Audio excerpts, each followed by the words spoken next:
Hey guys, welcome back.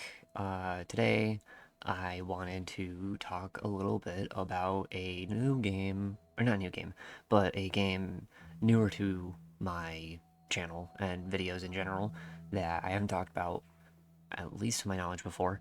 And that is Marvel Rivals. So if you've kind of seen some of my older content, older-ish, I guess, I used to play Overwatch 2 for pretty it was since season 1 of Overwatch 2. I didn't play a lot of Overwatch 1 just because it was a paid game. I didn't have a lot of interest, but when it went free to play, I did have interest. I played the game. I had some friends who played the game, and eventually I quit the game around season 11, I believe it was, whichever one, the one with the Widowmaker mythic. I have a lot of reasons for quitting the game, and I'm not going to delve into it too much in this just because I don't really associate myself with the game anymore. Um, if I ever play it, it's literally just because my friends are on it and because I have content related to the game that I've been wanting to look into, but like that's literally it. I think in the entirety between season 11 and now, I have played like 2 hours at most. um, so I moved to Marvel Rivals, and I moved because it is a much more casual friendly game. It is a much more exciting game. I have none of the problems that Overwatch gave me, and the best way I can sum it up is Overwatch, I had problems because of the game. Anything with Marvel Rivals, I typically have a problem with because of the players and the community surrounding it, but I don't have a problem with the game like I did with Overwatch. Um, but that's not what I'm here to talk about today.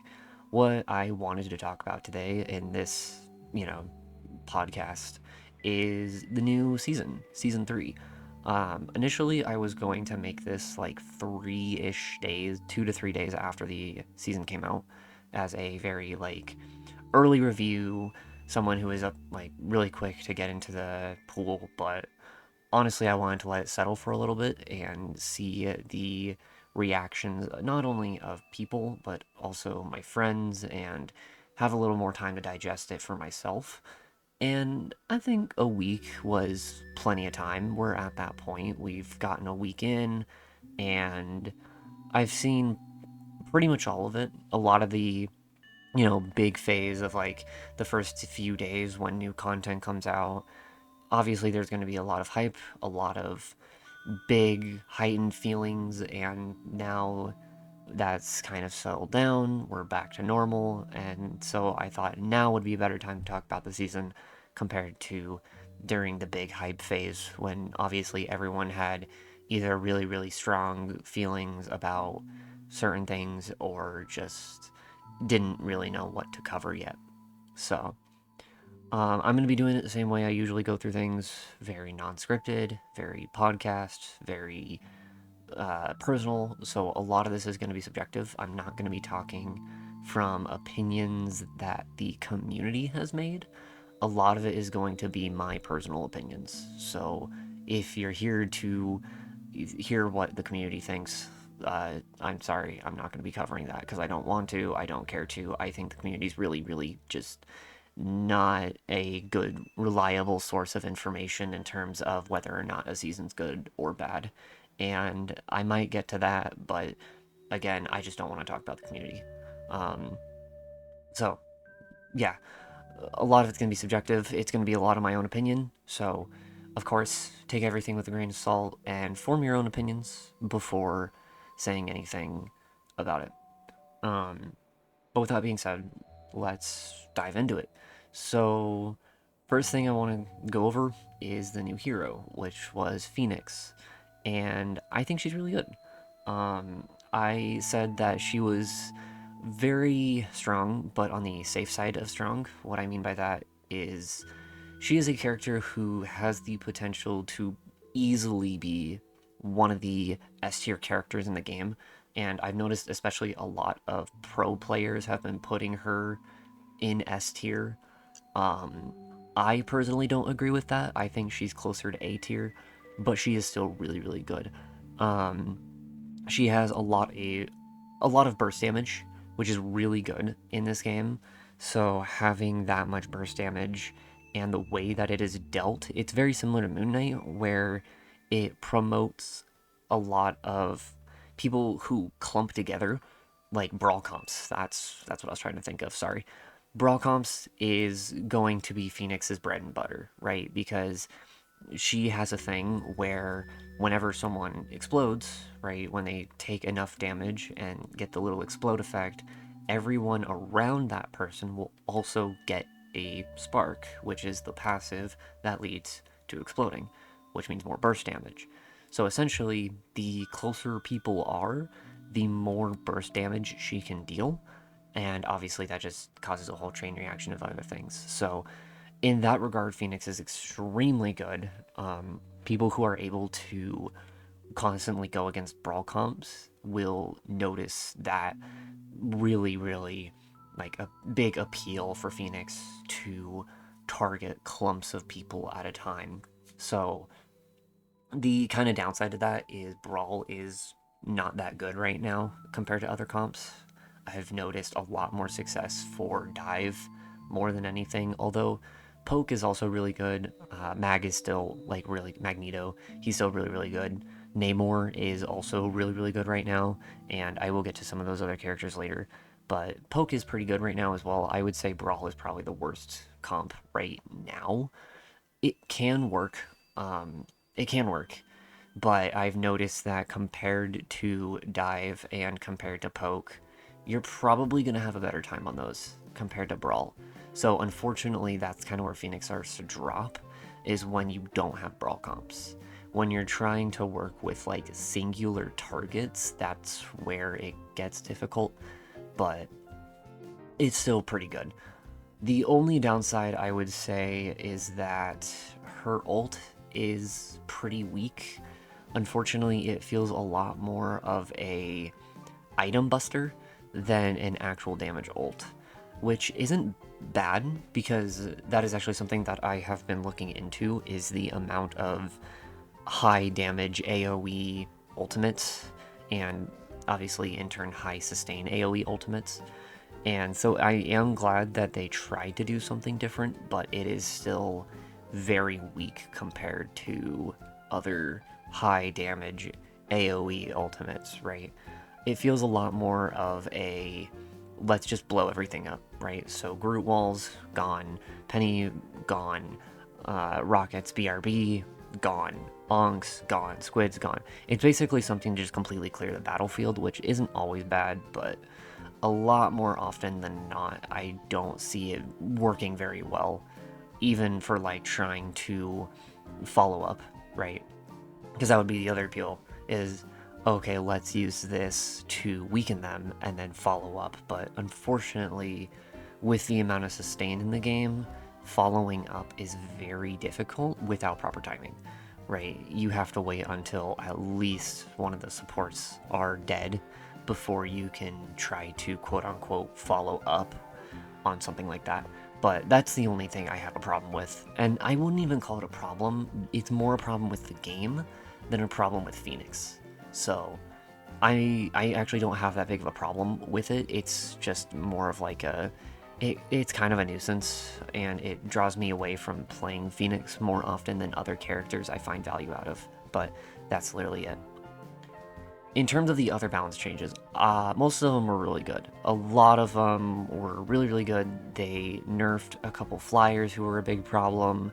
I was originally kind of skeptical with that one, especially Ultron's, because Ultron is already perceived as a pretty weak character, especially from people in the higher ranks. And I honestly don't see where that's coming from. I think Ultron is still a very good character.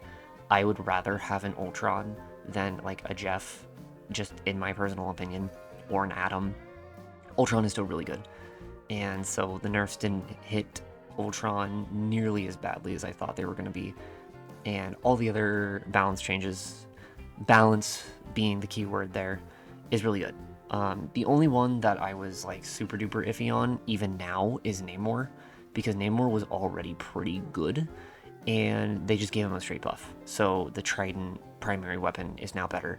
I don't know why they did that, because Namor was already like really flirting with S tier, and he's kind of a character where you don't necessarily want him to be S tier just because of how easy value is on Namor. Like, you don't have to set up nearly as much. You don't have to do nearly as much to get the same amount of value as you do on Namor. So being S tier as well was kind of scary.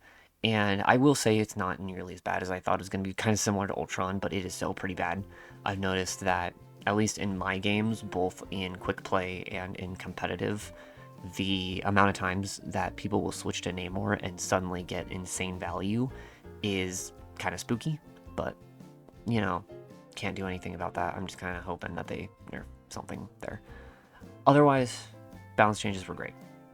The last thing is team-ups, and again, I think team-ups were fine. This is kind of my first downside, and this is one of the only downsides I have, is the team-ups. Initially, they were pretty questionable, because you had some that were really bad, and just, I think the big one for me was the Squirrel Girl Iron Man team-up. I don't know why they made that one. I think it just took away a lot of the Squirrel Girl skill.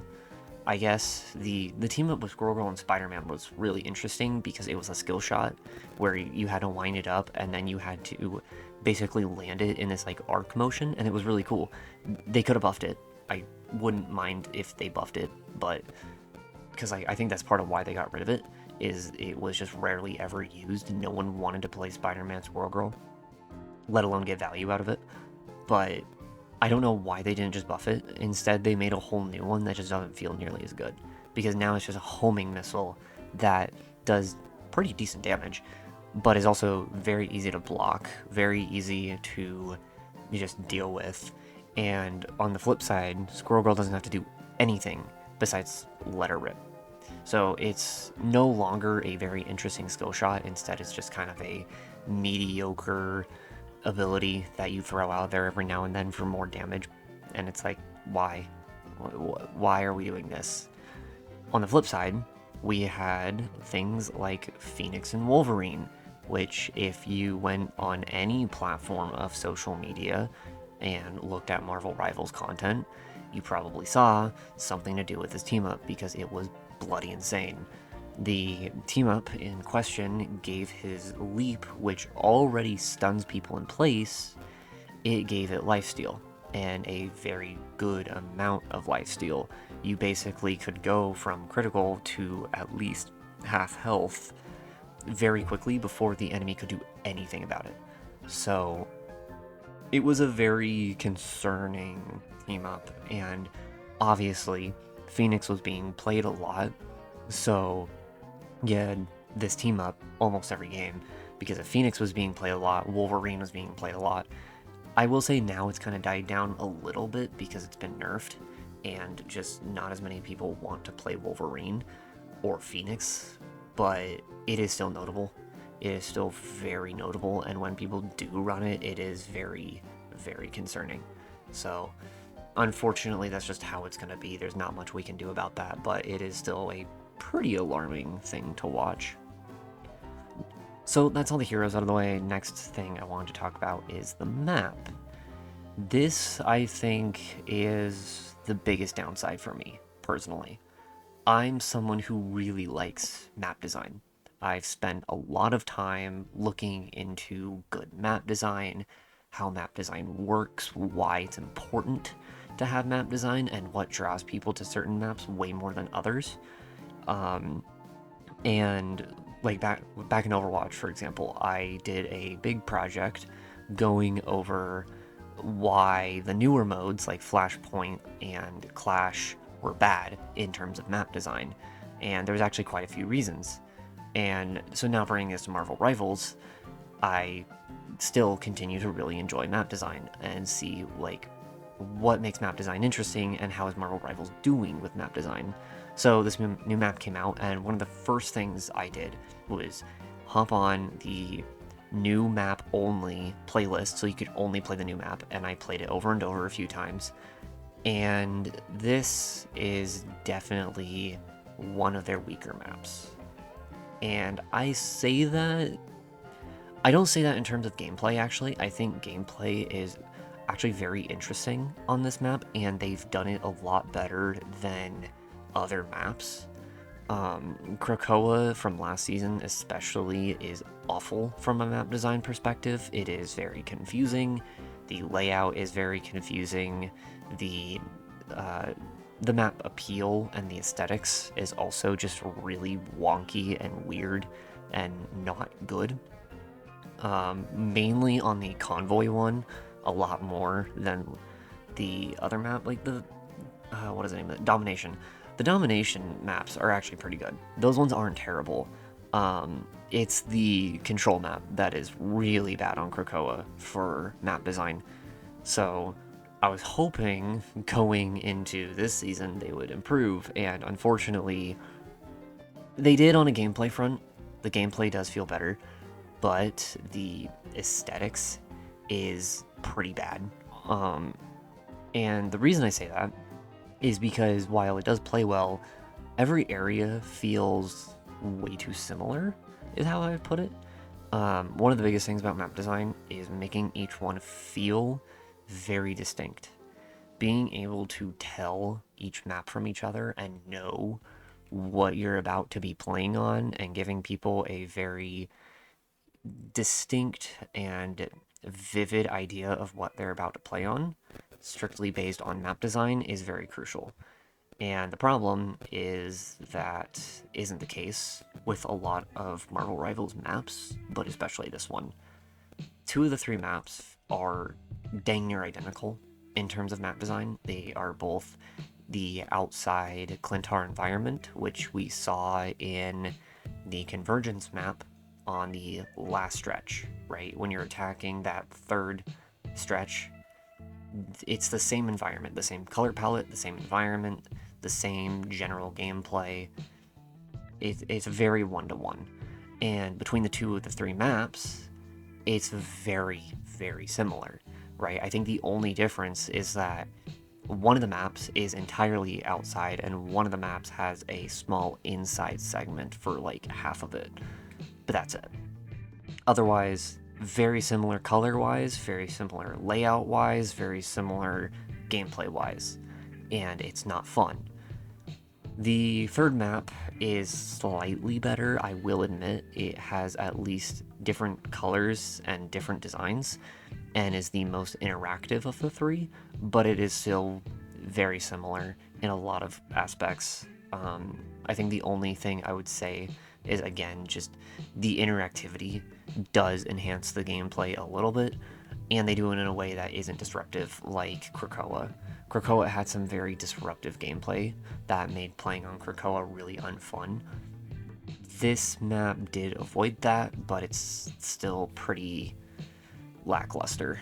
And again, just the colors and all that. It makes it really hard.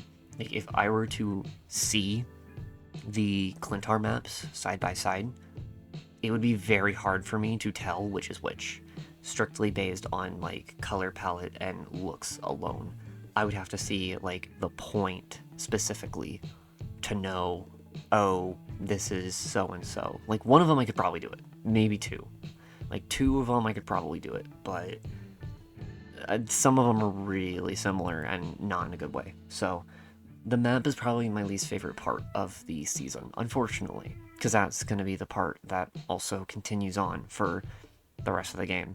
So next, I'm going to start talking about the Battle Pass and store. I'm going to kind of talk about them side by side here. I think this is the best one so far. For $10, or I guess like $4 to $5 if you've been playing prior, this Battle Pass is very rewarding. Now, I do have a little bit of bias because, like, personally, Venom is one of my favorite characters, and the symbiote theme is one of my favorite themes ever for Marvel. But all the skins look really, really good. All the content looks really, really good. I would say this is the first Battle Pass that I think, like, dang near every ounce of it is worth your time. Some of the other Battle Passes I was a little hesitant on because there were certain things that just didn't really fit the bill for me. This one, I think both the symbiote and the phoenix themes are really well done. Um, Obviously, there's two skins that are different, and I think these ones are kind of out of place. The Black Panther and the Adam Warlock, like gold skins, those ones do look a little out of place, but those don't really hurt the battle pass nearly as much compared to how good every other skin looks. The Squirrel Girl skin, the Rocket skin, the Groot skin, the Jeff skin, all those ones, exceptional. Like, I love them. The Namor and the Wolverine ones for the Phoenix characters look really, really good. I think there might have been one more, but off the top of my head, I'm blanking on it, so I will need to think about that. But point is, all the skins look really good. Again, the only two I'm kind of iffy on are the two that don't fit the theme, and that's just because I don't really know why they don't, but I'm not bothered by it. So yeah, really, really good. The other thing that I mentioned in my notes here is it feels like there's a lot less filler when it comes to this one. In especially season 2, I jotted this down. It felt like there was a lot of filler, right? A lot of sprays that you rarely ever see, a lot of like currency, and this one does have a lot of currency too, I will admit, but like in a better way, like it's implemented better. The other one was just kind of like strictly either lattice or units, and it was just like meh. It was a very minimal amount. It was like whatever. And then again, like tons and tons and tons of sprays. This one I feel at least didn't do that. It felt like with this battle pass, the currencies felt a lot better. It felt like you were getting more out of it, like you're getting more bang for your buck in terms of currency. The amount of sprays went down pretty significantly, and just overall, the amount of like filler content, quote unquote, like sprays, name cards, all those went down like drastically. So, or at least it feels that way. So I liked that personally. I liked the fact that it didn't feel like there wasn't so much filler in this one. And like a lot of what you're getting is either directly tied to the skin for that page, or if it isn't, it's usually a currency. I think there's like one or two exceptions. So that was really cool. Really glad that it wasn't all stupid filler that last season tended to have. On the topic more of the store side of things, this is another kind of, I'm not going to say downside, but concern. And that is there was yet another currency added in the form of accessory points. So, accessory points, to quickly sum it up, you play the game, you get points. And you can get up to a certain amount every week. And if you get enough of them, you can get an accessory for currently 8 characters in the game. This is kind of like their testing time to see how it goes. So there's only 8 characters at the moment that have an accessory, but it's that simple. You just play the game, you get the currency, you can go and buy an accessory. I think this is great. The reason I say this is a concern is because we are hitting what I tend to call currency bloat.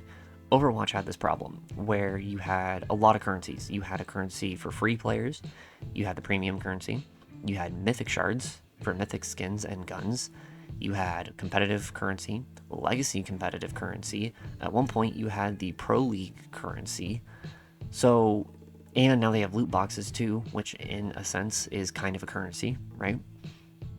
Overwatch had a lot of currencies, and it was really hard to keep track of them, especially considering many of them were requiring real money to get, right? Some both money and time, right? Like Mythic Shards, for example. You could buy them directly, but otherwise you'd have to buy the Battle Pass for $10 and still grind out all the shards to get a Mythic character that you wanted. That was dumb, right? And Rivals at first was looking like it was kind of combating this. There was only 3 currencies.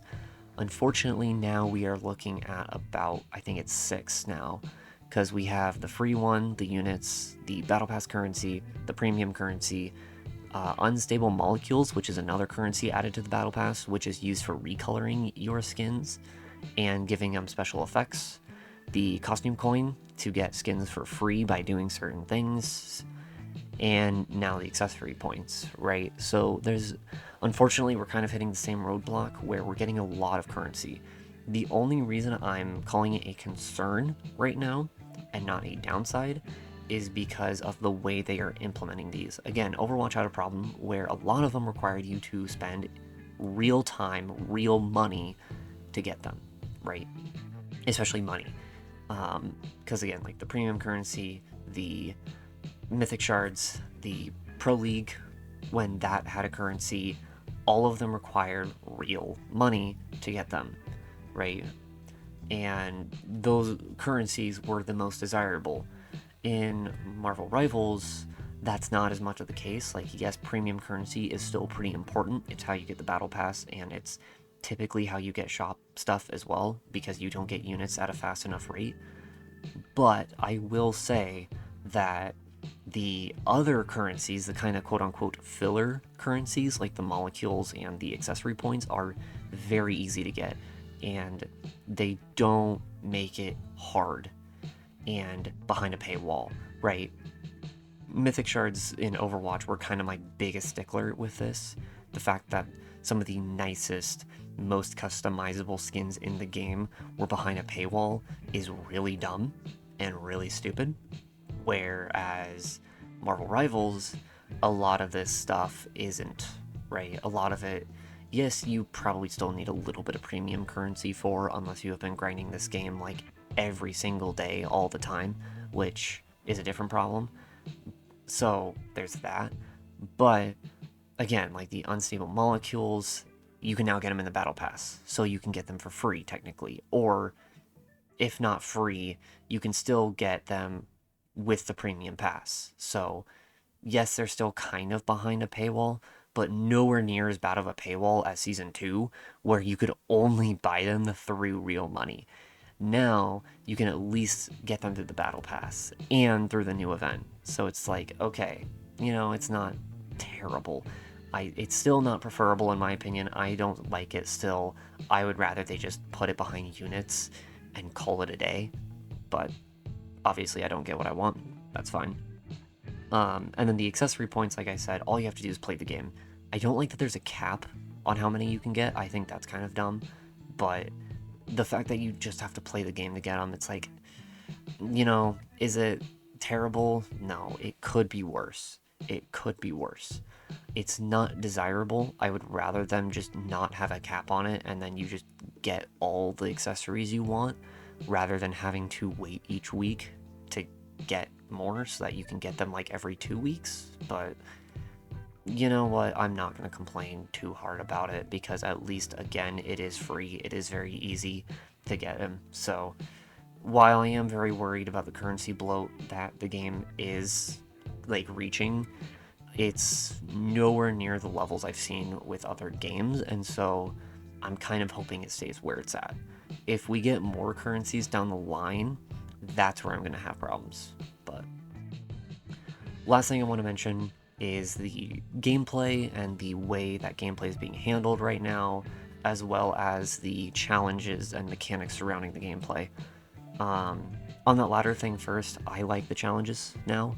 I like the fact that they got rid of dailies and instead replaced them with season-long challenges. Now, on paper, this does seem like a pretty bad change, because it means that you can no longer be rewarded every day for playing the game. And obviously, at a certain point, the season challenges will be cut off. So there will be a point where you now have nothing to grind for until other challenges or weeklies reappear. However, I like this change because it encourages not more playtime, but what it means is that you get access to content faster, right? The dailies only gave you 30, I think, it was 30 coins per challenge, and you only got 3 of them, and they're brain dead easy to do, but you only walked away with 90 currency a day from dailies. With these season ones, which mind you aren't that bad to do, I mean, certain characters can grind them very quickly. Like, all it is deal damage, take damage, heal. Like, those can be grinded very easily by certain characters, and they give you 300 currency up to 4 times. So mind you, That's, with 3 challenges, that's 3,600 currency from season challenges. And that's not bad. That's not bad at all. And what I like about this system is it allows you to access more content faster, right? So rather than feeling like you constantly have to play every single day in order to do your dailies, get everything done, now you don't constantly have that pressure because you have the season-long challenges, which, mind you, refresh in a month. So if you are someone that's already gotten them all done, well, in a month you get another 3,600 pretty much right there, right? For the same challenges that you've been doing. I think that's really nice. On top of that, a lot of the challenges as well have been made pretty easy. They're just things like you don't even have to play certain characters, I've noticed, anymore, or at least none of mine have been that way. I've gotten ones like just play a duelist hero for 2 games, or play a strategist for 2 games. It's nothing as miserable as like specifically play a character you've never played or multiple characters you've never played for 3 matches, or deal 15,000 damage with 4 tanks. What? Like, those ones suck. Those ones suck. So the fact that now it's just like complete 2 games as a Vanguard is like perfect, because now I can play any Vanguard I want to play rather than having to specifically play a certain one or pair of them, some of which obviously I might not want to play as many. Like, I like Vanguards, but there are still some I much prefer to others. So the fact that now it's just like, just play any in this certain role, I think that was a very, very good change. So big positive there. In terms of gameplay, I think it's been fine.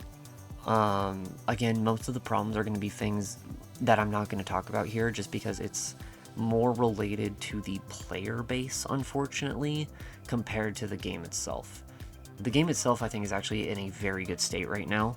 Like, when you get good games, they are really, really good. They feel very rewarding, and even if you lose, you feel like you've done a really good job. The problem that I have personally is that not every game is going to go like that, and it's more or less because of the player base.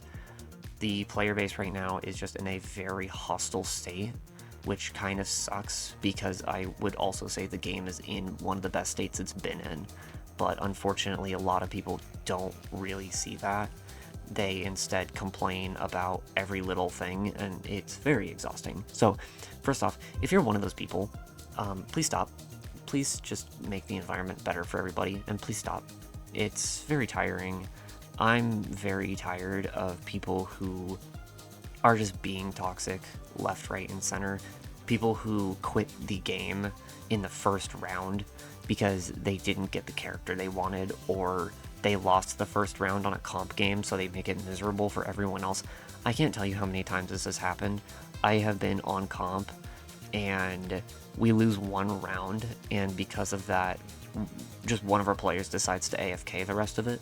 Like, not even leave, not even disconnect, they'll just AFK the rest of it. So for the rest of the entire match, we're basically playing at a disadvantage, and it makes everyone very miserable.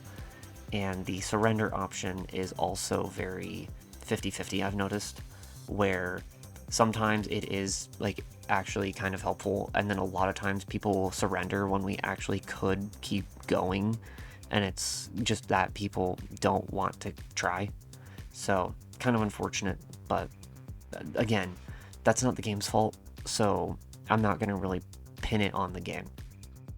Overall, though, this is, I think, the best season that we've had. I think that now that the player base has stabilized, and so we're not, like, yeah, we lost a lot of people, but the game is in a good state, I think, now that the player count has stabilized, and the game itself is really good right now. The battle pass is really good right now. The theme is really good right now. Again, there's a couple things that I am concerned about down the line, but those could very easily be remedied, and I think they will probably take action to remedy some of these problems. So I'm leaving them at just concerns and not downright issues or downsides with the game. I think the game's in a great state. I hope that the player base, on the other hand, can change, but who knows? We'll see. So overall, I gave this season an 8.5 out of 10. Really, really good. Little things that are kind of iffy. One big thing, which was the map, that was iffy to me, but otherwise, pretty darn good. So that's my review. Hopefully you guys liked it. Again, very subjective, so I strongly encourage you to make your own opinion and share that opinion with people. Let people know what you think and have good discussions about them, not argumentative fighting matches, because those aren't healthy. But make your own opinion. Don't take everyone's opinion for gospel, and let people know your opinion. Share what you think and go from there, right? But yeah, I hope you had a good time. I hope your day is going really well. Things for down the line, I'm hoping that we can do the Forsaken podcast coming up. It's still a little in the air just because of someone who had to go through surgery, so not sure when that's going to be coming out, but I'm hoping to have that out by the end of the week, if not next week, but really don't know. So I'm not going to put a strict time date on that, but I'm really hoping it's going to be out this week because we're all really looking forward to it. It's just, obviously it's hard when you're coming off surgery. So that's in the pipeline though. I do have another Marvel Rivals video I would like to make. I am currently looking at it. I have everything ready for it. I just need to record and script it and make sure it looks good. And then that will be out. Otherwise, if you have any suggestions, let me know. I always like to hear them. And you have a great rest of your day, a great rest of your week, and I'll see y'all again, hopefully soon.